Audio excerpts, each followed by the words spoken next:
எப்போ கமல்ஹாசன் முதல்ல சந்திச்சிங்க? உன்னை போல் ஒருவனில். அப்போ தானா? அப்போ தான். அதுக்கு முன்னாடி சந்திக்கல? இல்லை, அதுக்கு முன்னாடி வந்து நடிகர் சங்கம் இல்லை, உன்னை போல் ஒருவன் டைமில் தான் பார்த்தேன்னு நினைக்கிறேன். இல்லை அதுக்கு முன்னாடி, எஸ் அதுக்கு முன்னாடி வந்து நடிகர் சங்கம் சார்பில் போய் மீட் பண்ணும்போது தான் எனக்கு அப்படி இருந்தது. Spellbound fanboy moment தான். எப்போ பார்த்தாலும் அதை அப்படியே பார்த்தோன்னா அப்படியே நின்றுவேன். ஸோ அந்த வகையில் அது ஹைதராபாத்தில் பார்த்தது தான். ஹைதராபாத்தில் பார்த்தேன். ஹைதராபாத்தில் சாரை வந்து நேராக பார்க்குறேன். அது வரைக்கும் வந்து செட்டு எப்படி இருக்குன்னா கச்சமச்சா கச்சமச்சா கச்சமச்சான்னு ஒரே சத்தம் சார். ஆணி அடிக்கிறவங்க டம்மு டம்முன்னு அடிக்கிறாங்க. நாங்கள் நடிக்கிறவங்கெல்லாம் வந்து நிற்கிறோம் உள்ள எல்லாம். அப்படியே திடீர்னு ஆணி அடிக்கிறவர் என்ன சத்தம் கம்மியாக இருக்குது, ஆணி தானே அடிக்கிறாங்க அப்படின்னு பார்த்தா அடி தாடியை தடவிட்டு அப்படி உள்ளே வர்றார். அப்பா பாப்பா அந்த டைமெல்லாம் பார்த்துட்டு மனுஷன் என்னையா அந்த மாதிரி இருந்தது.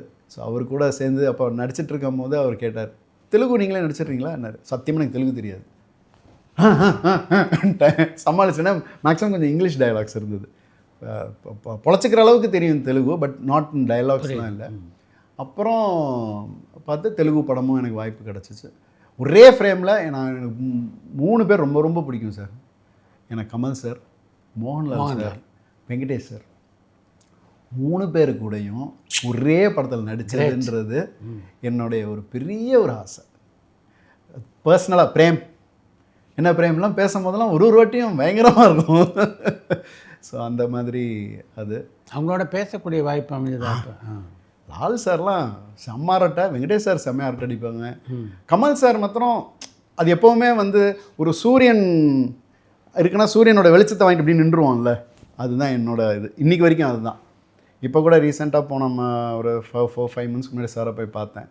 பார்த்துட்டு ஸ்பெல் பவுண்டு தான் சார் பேசுறது அப்படி பார்த்துக்கிட்டே இருக்கு. ஸோ அந்த மாதிரி தான் சார் அப்படி ஓடிக்கிட்டு இருக்கு இப்போ வரைக்கும்.